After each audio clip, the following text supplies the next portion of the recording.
네, 하나님 말씀 요한복음 3장 16절에서 18절 말씀 읽어드리겠습니다.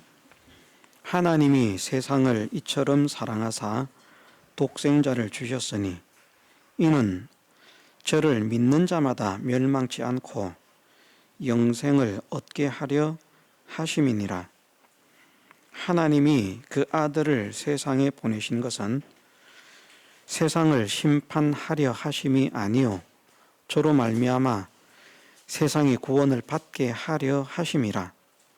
저를 믿는 자는 심판을 받지 아니하는 것이요 믿지 아니하는 자는 하나님의 독생자의 이름을 믿지 아니하므로 벌써 심판을 받은 것이니라. 아멘.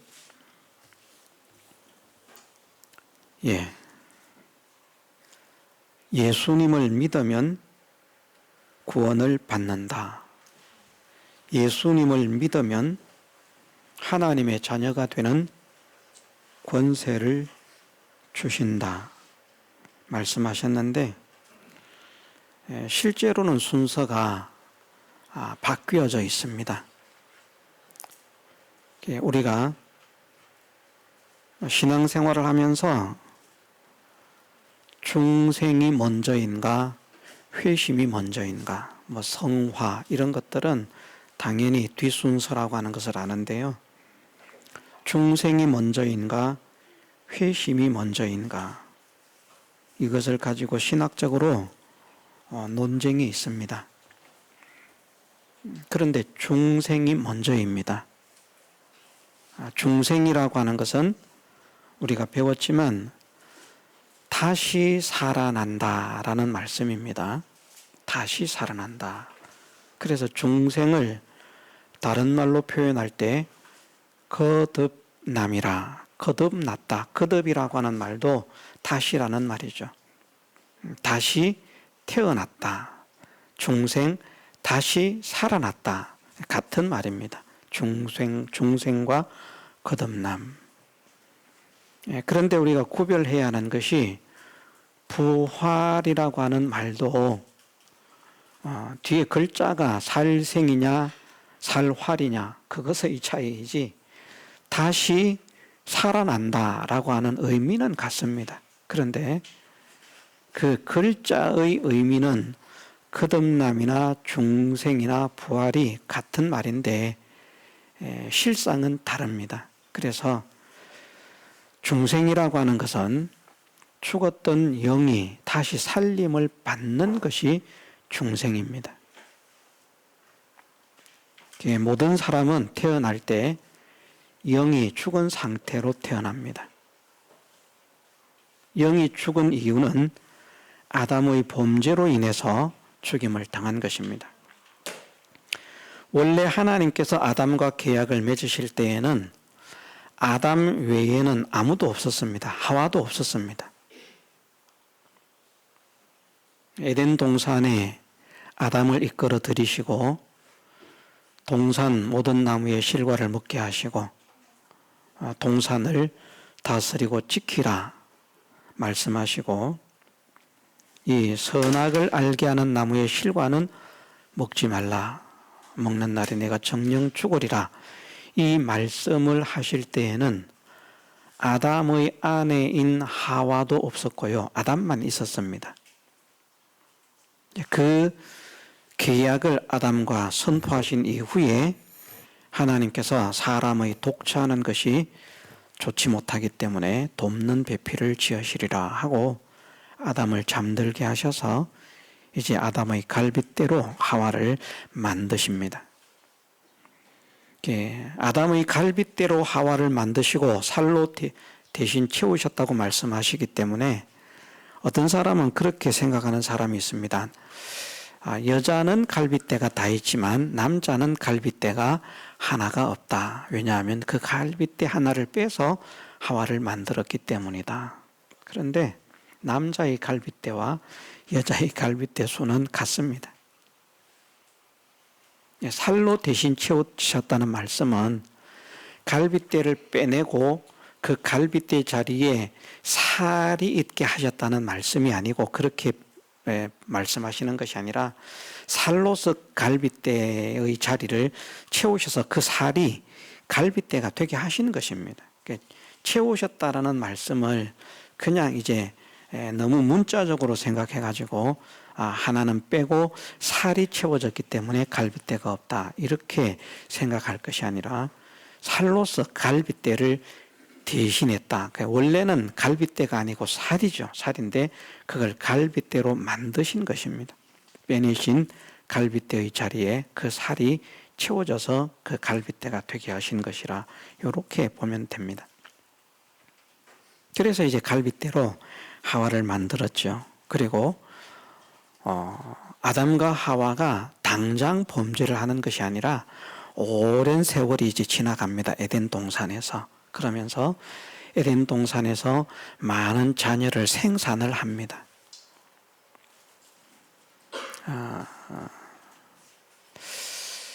성경에 이 비밀을 아는 사람도 그렇게 많지는 않습니다. 많지는 않고 40년은 넘은 것 같습니다만은 40년은 넘은 것 같고 지금 한 3, 4년 그 정도 되는 것 같은데 그때는 제가 이제 목회를 나오기 전이죠. 목회를 나오기 전인데 여러 교단의 목사님들을 많이 만나본 그런 한 해가 있었습니다. 한 해 동안에 많은 목사님들을 만났습니다. 그리고 이제 대화를 했습니다. 대화를 하면서 제가 그 창세기 2장, 3장에 대한 그런 말씀을 그 목사님들과 나누었어요.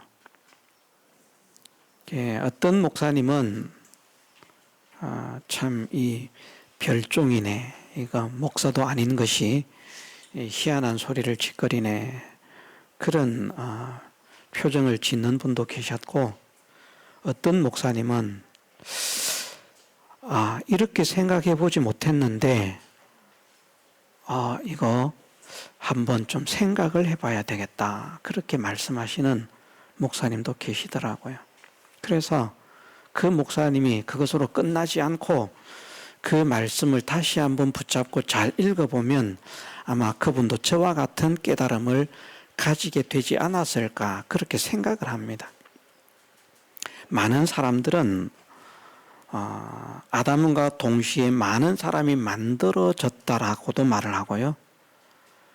또 어떤 사람들은 아담 이전에도 많은 사람들이 있었고 아담을 만들었는데 그 아담이 대표가 되게 하셨다 하는 사람도 있고 신학적으로 인간의 출현설에 대해서 다양한 주장을 하는 사람들이 있습니다.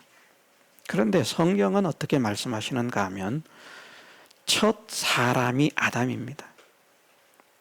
아담 이전에 사람이 있었다고 믿는 것은 비성경적입니다. 아담이 첫 번째 사람입니다. 그 아담이 인류의 시조입니다. 모든 사람은 그 아담의 후손으로 출생한 겁니다.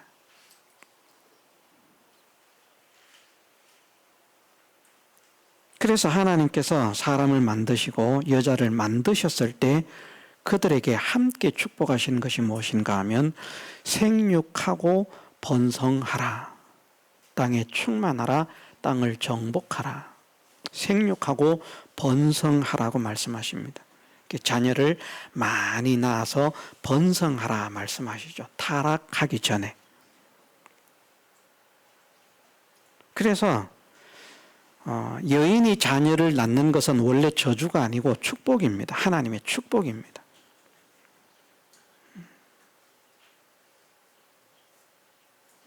그리고는 이제 에덴 동산을 한참 많은 세월이 지나가는데 그렇기 때문에 하와도 말씀에 대한 생각이 좀 흐려졌다. 그렇게 볼 수 있고요. 성경적으로 에덴 동산에서 많은 사람을 낳았다라고 하는 것을 어떻게 알 수 있는가 하면 말씀에서 그렇게 말씀하시고 있어요. 말씀에 없는 걸 말하면 안 됩니다.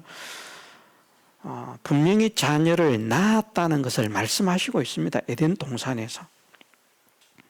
성경에 에덴 동산에서 자녀를 낳았다는 말이 없는데 왜 에덴 동산에서 자녀를 낳았다는 말이 있다고 말하느냐? 네가 거짓말을 하는 것이다. 그렇게 사람들이 말을 할지 모르겠지만 하나님께서 하와에게 이제 선악과를 먹었을 때 하와에게 하시는 말씀이 있습니다. 하와에게 선악과를 먹은 범죄로 인해서 벌을 내리시는데 그 벌이 하나는 남편에게 이제 복종하는 것이고요. 그거는 이제 별 문제가 아닌데 하시는 말씀이 내가 네게 잉태하는 고통을 크게 더할 것이다. 그렇게 말씀하셨어요. 그 말씀이 어떤 말씀인가 하면 이전에 잉태를 해본 경험이 없으면 잉태하는 고통을 크게 더한다는 이 표현이 어울리지 않습니다. 이해가 되시죠? 이게 깨달아져야 됩니다. 내가 네게 잉태하는 고통을 크게 더한다 말씀하셨어요.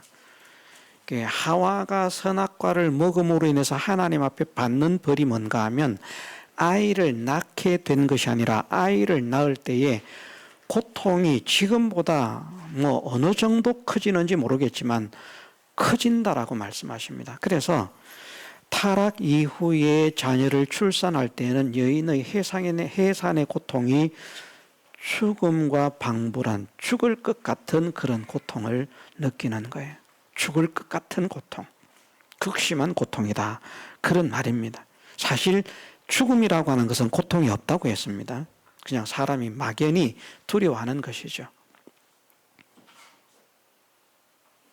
그 말씀에서 우리는 분명히 하와가 잉태를 해본 경험이 있다는 것을 충분히 유추할 수 있습니다.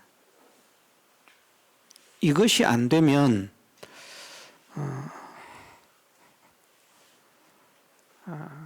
성경적으로 대화가 좀 힘이 듭니다. 어떻습니까? 믿어집니까? 이것이 네게 잉태하는 고통을 크게 더하리니. 분명히 그렇게 말씀했어요. 창세기 3장에 가면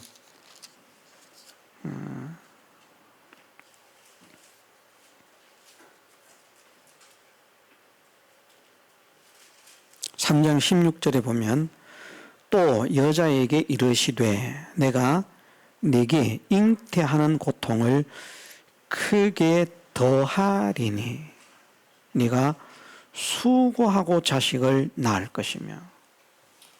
이게 벌입니다.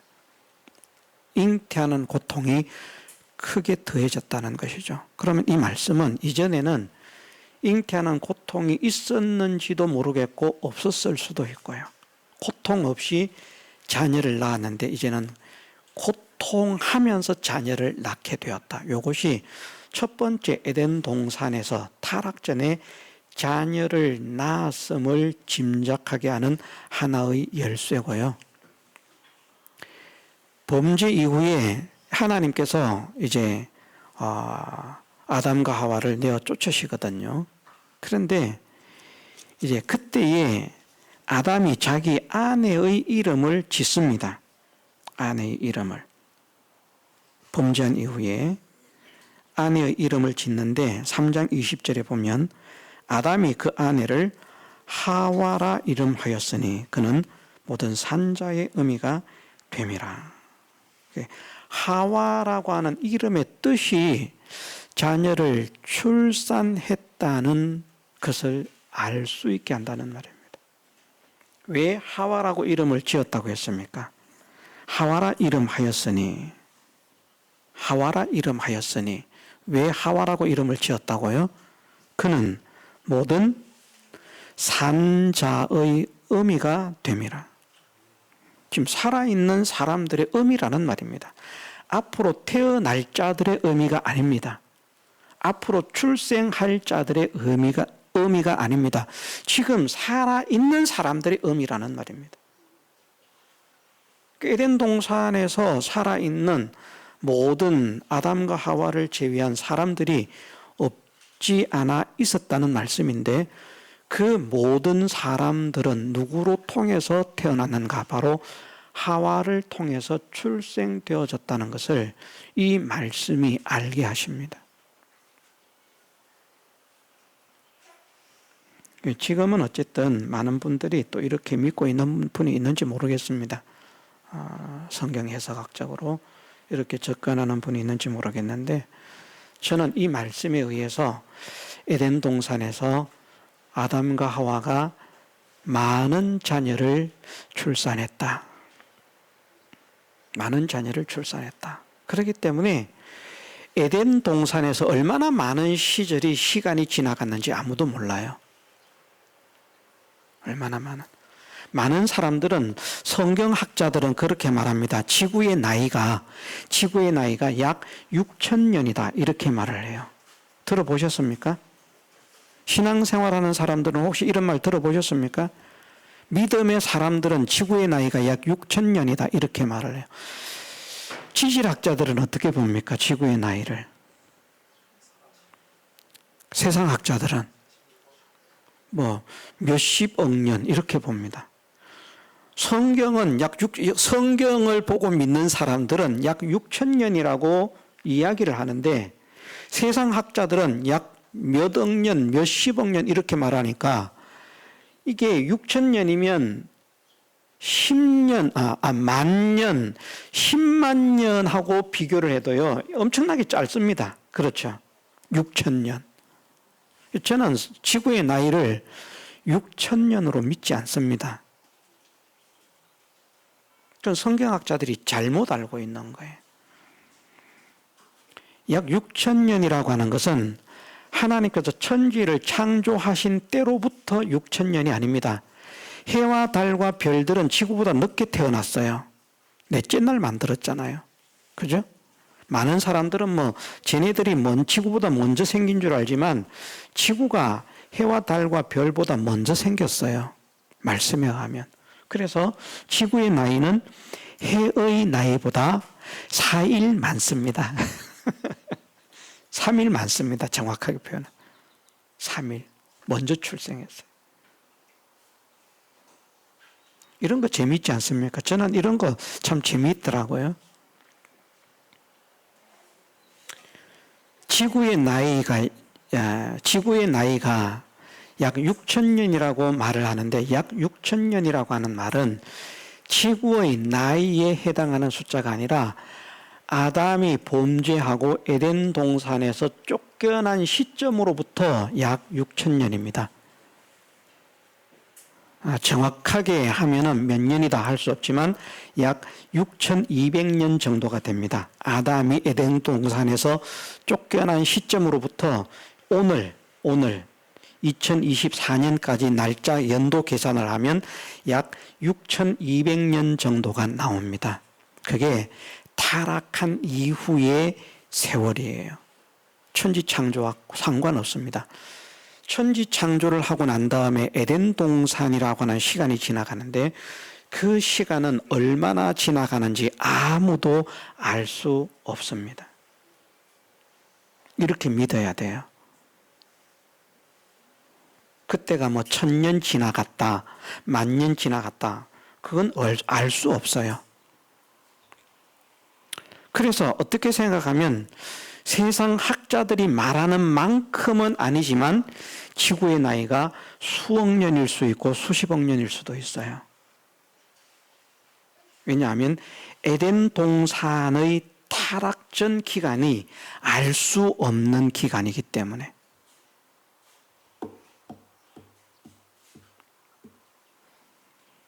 이런 비밀은 돈 많이 받고 알려줘야 되는데. 유튜브 통해서 이런 거 보는 사람들은 공짜로 좋은 정보를 접하는 거예요. 그래서 그 오랜 세월 동안 많은 자녀를 생산합니다. 그리고 그 모든 사람들이 어쨌든 대표가 될 수 없어요.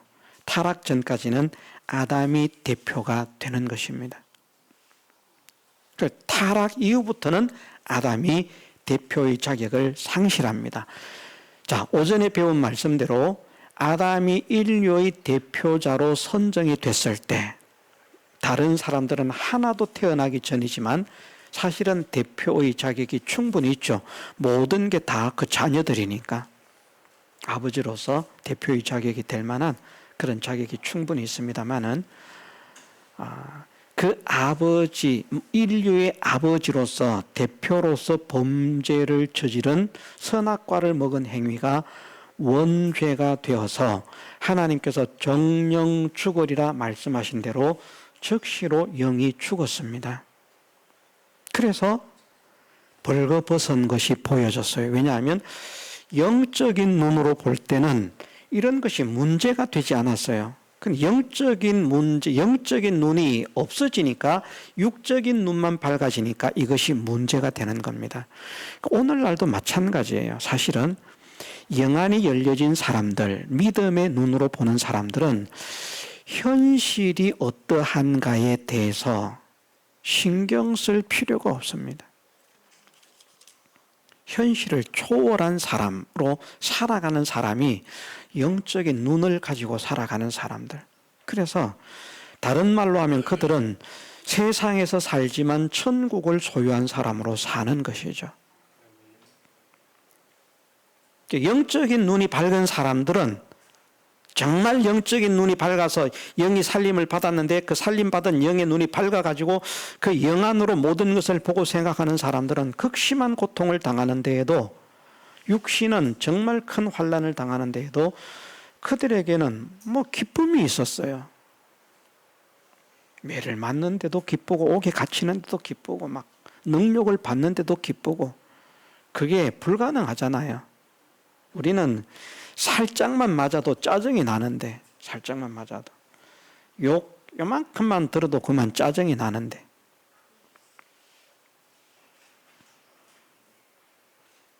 저도 이제 점점 나이가 들기 때문에 점점 어린아이가 돼 갈 겁니다. 감정이. 사람들이 그러더라고요. 나이가 많으면 어린아이가 된다. 참 노련하고 노숙해서 모든 것들을 다 소화하고 이해하고 용납하고 이런 사람이 되면 좋은데, 그렇게 노숙한 노련한 어른이 되면 좋은데, 어른들이 되면요 어린아이 같아가지고 투정하는 것도 생각하는 것도 전부 다 자기 중심으로 돌아가요. 그렇지 않은 분도 있지만, 그렇지 않은 분들은 제대로 늙어 가시는 분들이고, 그렇지 않은 분들은, 멋지게 늙어 가시는 분들은 제대로 늙어 가시는 분들이고요. 그렇지 않고 이 애보다 못한, 생각하는 것 모든 게 애같이 구는 그런 사람들은 이 잘못 늙어가는 거예요. 그런데 저도 살짝 이거 잘못 늙어가는 것 아닌가, 그런 생각을 해봅니다. 저도 나이가 적지는 않잖아요. 65이면. 그죠? 적은 나이는 아니잖아요. 옛날 같으면 노인 중에 상노인 아닙니까? 옛날 같으면.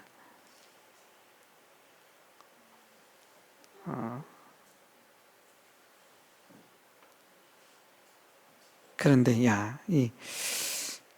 그런 생각을 해봅니다. 내가 어린아이가 되는 것 아닌가, 사람들이 말하는 대로 철없는 사람으로, 그렇게 노숙한 사람으로 익어가는 것이 아니라 설익은 사람으로 떨어지는 사람이 되는 것은 아닌가, 그런 생각을 해봅니다.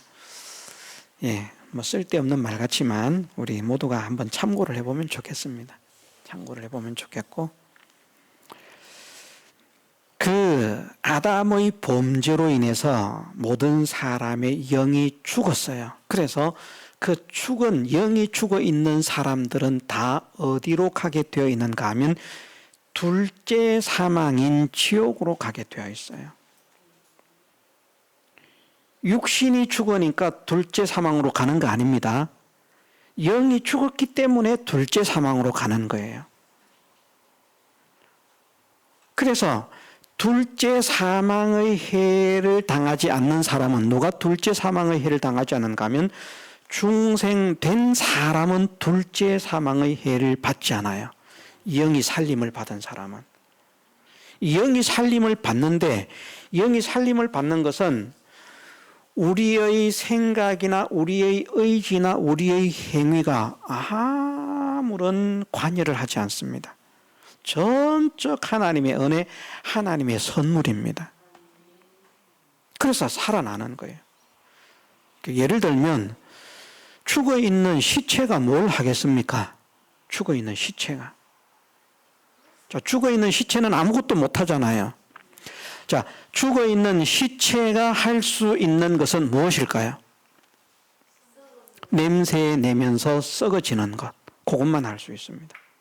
죽은 시체는 냄새를, 악취를 풍기면서 썩어지는 것. 요것 할 수 있어요.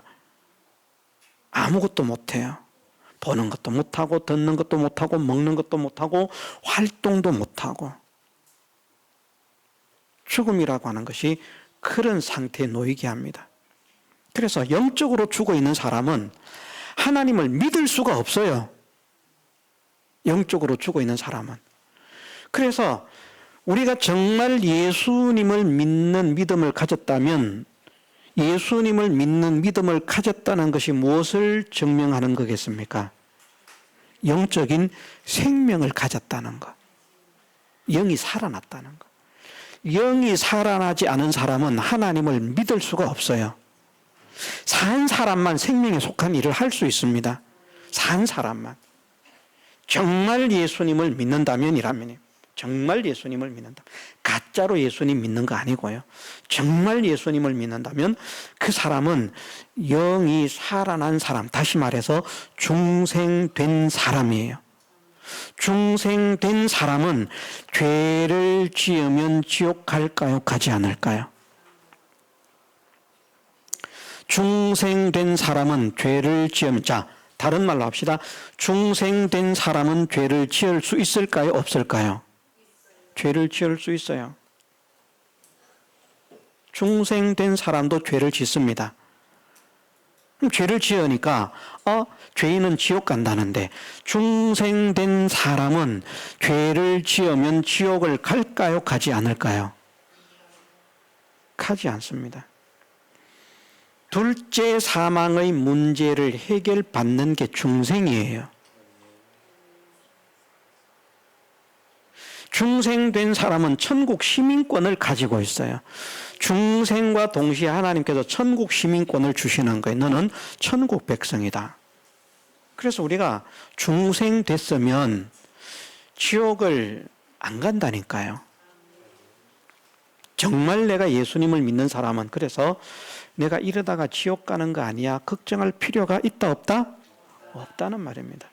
이걸 깨닫지를 못하니까 사람들이 지옥 갈까 봐 두려워하는 거예요.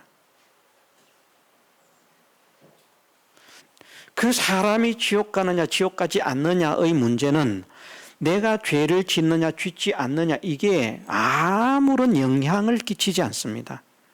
이러면 막 어떤 사람들은 와, 저 막 죄짓기 방조하는, 또 죄를 지으라고 조장하는, 죄를 지으라고 막 권면하는 나쁜 놈인 것 같다, 이렇게 말씀을 하실지 모르겠는데, 그러거나 말거나 우리가 일생 동안 짓는 우리의 죄, 그것을 본죄라고도 말을 하고 자범죄라고도 말을 하는데, 그 본죄, 자기가 짓는 죄, 일생 동안 자기가 짓는 죄는 그것이 지옥을 가느냐 가지 않느냐에 대한 문제는 전혀 관여를 못합니다.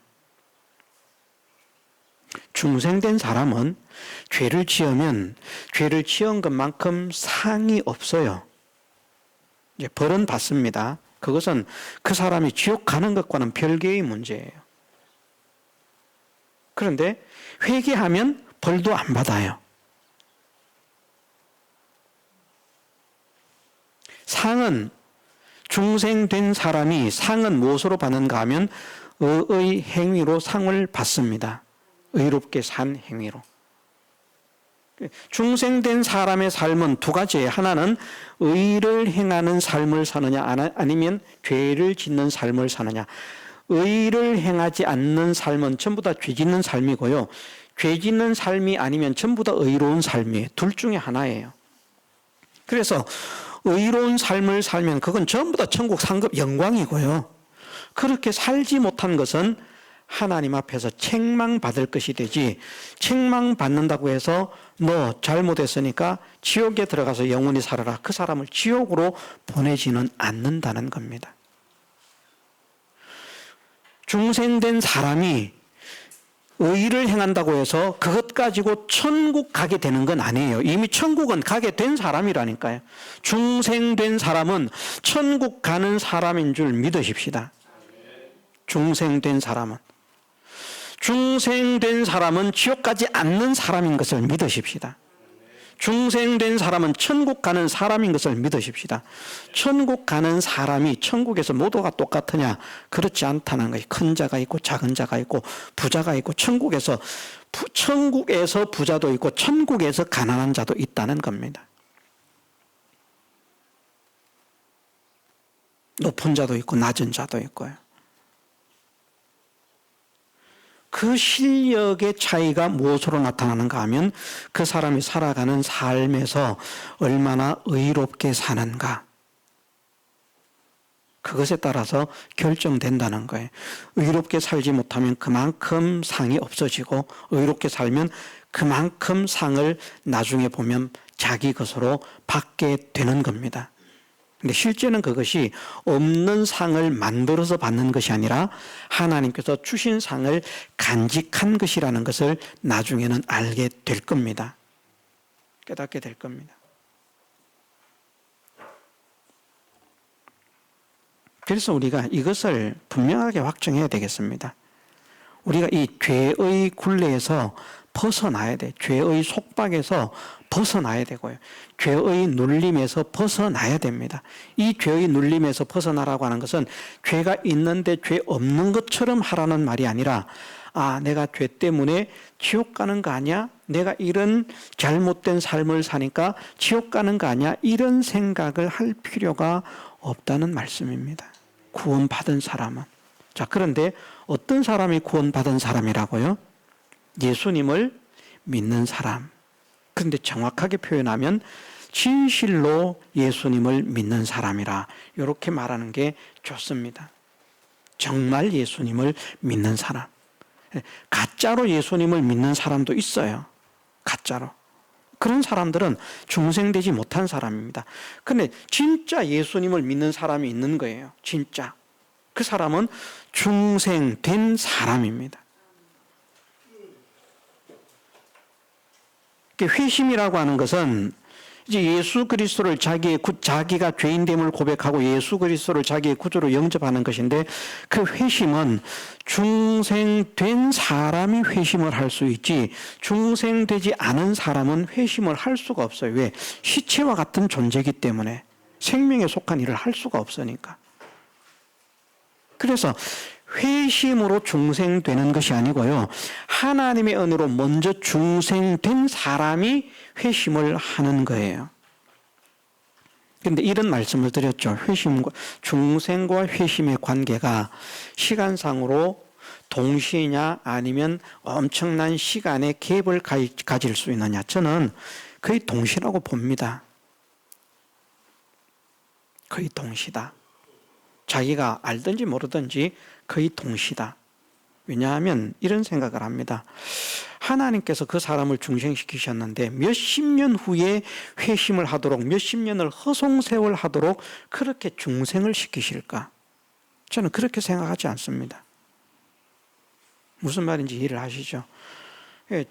제가 지금까지 헛살았구나, 헛밀었구나 하는 그런 그것도 그때 중생 됐다는 표현으로 제가 말씀드린 건 아닙니다. 중생은 그 이전에 어느 시점에 제가 기억하지 못하지만 됐을 수 있어요. 그런데 바른 삶을 살지 못한 것이죠. 하나님은 중생을 시켜주셨지만 잘못된 그런 신앙생활을 하고 잘못된 행위를 하는 그런 세월이 많이 있었다는 것이죠. 그러다가 이렇게 믿는 것은 잘못 믿는 것이구나 하는 것을 정확하게 깨닫게 하신 시점에 대해서 말씀을 드린 것이지, 그게 그때 제가 중생됐다는 말을 하는 게 아닙니다.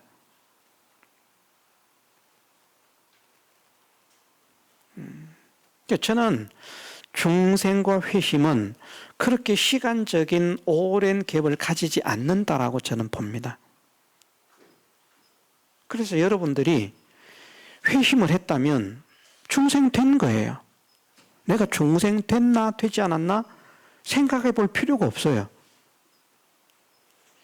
이게 참 어려운 문제거든요. 내가 중생됐을까 중생되지 않았을까. 중생된 사람은 확실하게 구원을 받아서 지옥을 안 가고 천국을 간다는데 내가 중생됐을까 중생되지 않았을까. 모르겠다. 그런데 내가 중생되었다는 증거를 무엇으로 알 수 있는가 하면 내가 예수님을 정말 믿으면 중생됐다니까요. 언제 중생됐는지는 몰라도 나중에 이제 우리가 시간을 두고 성경을 공부하면서 진짜 믿는 것이 무엇인가 하는 것들도 나중에 배워가겠습니다만은 많은 사람들은 진짜 믿음과 그냥 믿음을 구별을 못해요.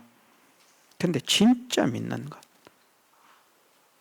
여기에 있는 분들은 진짜 믿는 분들이기를 소원합니다. 진짜 믿는 분들.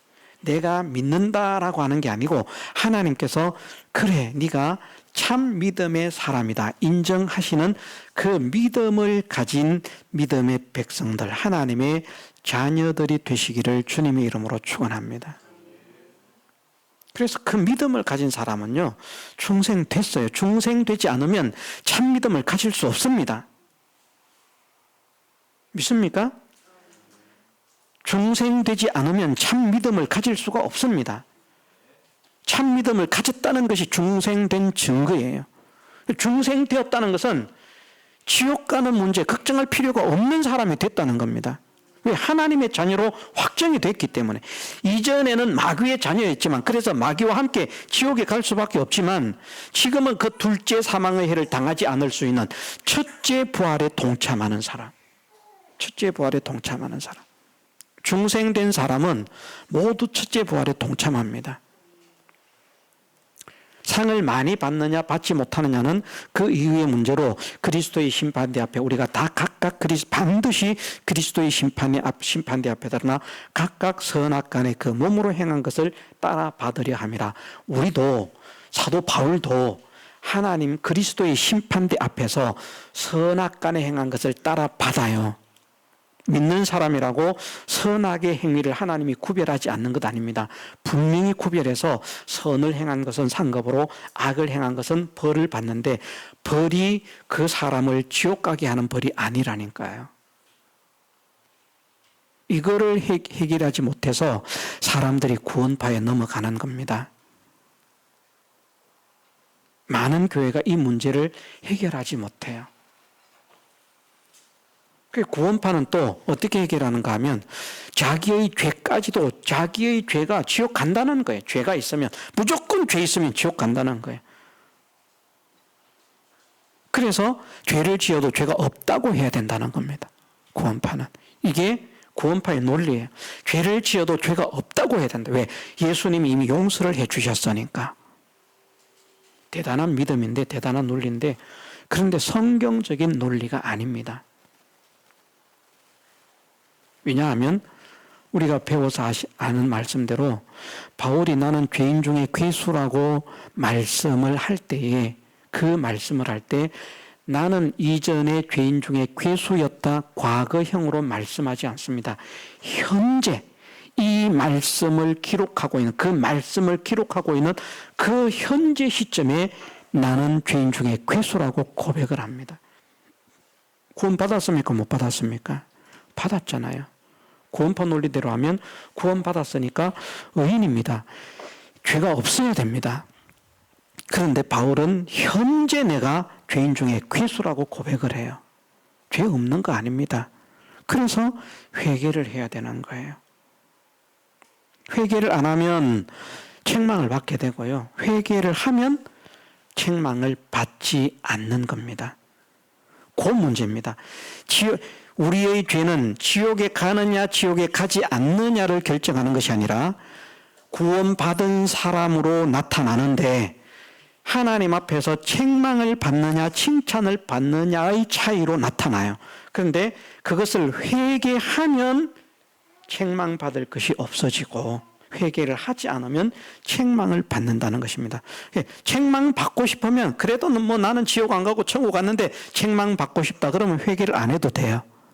그런데 나는 하나님 앞에서 책망받는 거 싫다. 그러면 회개를 무지무지하게 힘을 써야 됩니다. 특히 인생을 살아가면서 남한테 싫은 소리 요만큼도 듣기 싫어하는 사람들 회개 엄청나게 해야 됩니다. 남한테 싫은 소리는 요만큼 이만큼 1절만 하세요. 그만하세요. 네, 됐습니다.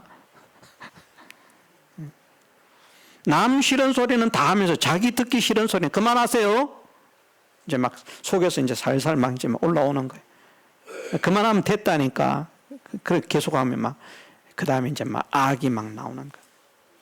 그런 사람은요 정말 회개를 많이 해야 됩니다. 왜냐하면 하나님 앞에 두고두고 책망받을 거 생각. 너가 왜 이래 가지고 공력이 불타고 있냐? 왜 실패를 해가지고 공력이 불타고 있냐? 회개하지 않으면 그 들어야 됩니다. 책망입니다. 하나님 앞에서 책망받을 것이 있는 자가 되라고요? 아닙니다. 책망받을 것이 없는 자가 되도록 힘을 쓰라. 그 말씀은 무슨 말이겠습니까? 회개하라는 말씀입니다. 근본적으로는 의를 행하는 것이지만 우리가 의만 행하면서 살 수 없잖아요. 저도 의만 행하면서 살지 못합니다. 죄를 짓잖아요. 마음으로도 죄를 짓고 입술로도 죄를 짓고 우리가 알게 모르게 우리 입술로서 험한 말을 할 수도 있고요. 욕을 할 수도 있고요. 욕하는 거는 죄가 아니고 거짓말하는 건 죄가 아닙니까? 그거 다 죄잖아요. 다 책망받는다니까요. 그런데 회개를 하면 책망을 받지 않는다. 정리가 잘 되어가고 있는지 모르겠습니다. 성령께서 여러분들의 마음속에 이 구원의 확신을 가지게 하시기를 주님의 이름으로 축원합니다. 내가 지옥 가는 거 아니야? 지옥 가는 거 아니야? 그거 걱정할 시간에 회개하기를 힘쓰는 사람이 되고요. 지옥 가는 거 아니야? 걱정할 시간에 회개하기를 힘쓰는 것보다 또 뭘 하는 사람이 되겠습니까? 후회할 것이 없도록 의를 행하는 사람이 되도록 하나님께서 기뻐하시는 일을 행하는 사람이 되도록 애를 써야 됩니다. 거기만 초점을 맞추면 됩니다. 그래서 어쨌든 우리 교회 속해 있는 분들은 내가 이러다가 지옥 가겠다 정말 믿는다면 그런 염려 그런 근심은 다 떨쳐버리고 이런 악한 나를 볼 때 이렇게 지옥 갈 수밖에 없을 것 같은데 이런 나를 하나님이 사랑하셔서 천국 백성이 되게 하셨더니 이것이 얼마나 참 큰 은혜인지 나 같은 죄인을 사랑하사 하나님의 자녀가 되게 하셨다니 얼마나 큰 사랑인지 오히려 그것에 대해서는 감사를 하느냐. 내가 나를 생각하면 구원받을 자격이 없을 것 같은데 이런 나도 하나님께서 사랑하셔서 하나님의 백성으로 삼으셔서 구원의 백성이 되게 하셨다는 겁니다. 그런데 죄로 인해서 책망받을 것은 있으니까 그것을 씻어서 정결하게 해서 바깥에서 막 놀다가 집에서 이제 어머니가 목욕을 하고 깨끗하게 내보냈어요. 이제 마음 좋은 어머니는 어떻게 들어오든지 상관없습니다. 깨끗하게 내보냈는데 아이가 막 놀다가 막 더러워진 거예요. 머리도 엉망이 되고 막 얼굴도 막 똥도 묻히고 막 난리가 난 거예요. 그걸 그냥 그대로 집에 들어가는 아이가 있고요. 보니까 내가 놀다가 보니까 이렇게 묻었네. 냄새도 나네. 야, 이렇게 집에 들어가면 안 되겠다. 바깥에서 씻고 들어가야 되겠다. 그래서 그걸 바깥에서 흔적도 없이 깨끗하게 씻고 딱 들어왔어요. 그러면 막 똥도 묻히고 막 검정도 묻히고 이렇게 들어온 아이를 보고 칭찬하겠습니까? 목욕을 시켜서 내보냈는데 이놈의 새끼 말이야. 이러지 않겠습니까? 그런데 깨끗하게 들어왔어요. 그런데 이제 이야기를 하는 겁니다. 두 아이가 있다고 생각하고 같은 집에 하나는 시커멓게 들어왔어요. 하나는 깨끗하게 들어왔어요. 너는 왜 이러냐? 따로 놀았냐? 아니, 같이 놀았는데요. 그럼 니는 왜 시커머지고 니는 왜 깨끗해? 저도 똑같이 더러워졌는데 저는 오기 전에 이래가지고 더럽게 해가지고 오면 안 될 것 같아서 다 깨끗하게 씻고 왔어요. 그 아이는 칭찬을 안 하겠습니까? 예를 들면 말입니다. 그것에 대해서 깨끗하게 씻은 것에 대해서는 칭찬을 한다니까요.